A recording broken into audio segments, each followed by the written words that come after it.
In 2019, Sally Rooney's coming-of-age relationship novel Normal People easily made my top books of the year list, but at the time I only wrote a few sentences about why I found it so page-turning and powerful. Now, only a year later, Lenny Abramson's adaptation has debuted on Hulu, bringing a whole new audience to the story of Connell and Marianne. Reading descriptions of either the book or the series, it's not hard to imagine people jumping to the conclusion that this is a work of teen melodrama and not for them. I should know, after seeing the trailers, I almost skipped the show despite loving the book, because the marketing didn't feel enough like the story I'd read and loved.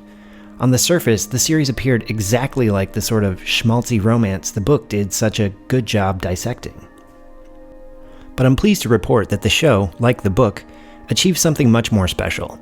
Something more complex and with greater depth than a will they or won't they courtship drama.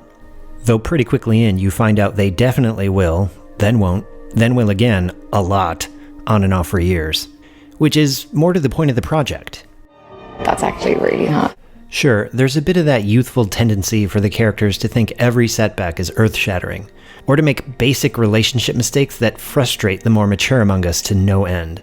Sweet dangling chain, Connell, just tell her what you really want. But both the show and the book capture the unique intensity of first loves with such sensitivity, and then interrogates what they mean to us so skillfully that it becomes much more than a question of whether two characters get there happily ever after. Because as most of us know, they won't. That's not how life works.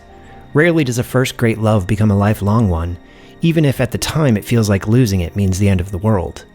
What makes Normal People so smart and so powerful is that it's not really about whether two people end up together.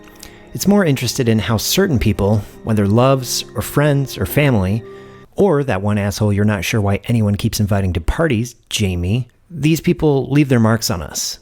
They unlock something we felt we had inside ourselves just waiting to be discovered, and they shape the people we eventually become. It's specifically not a love story for the ages because these are normal people.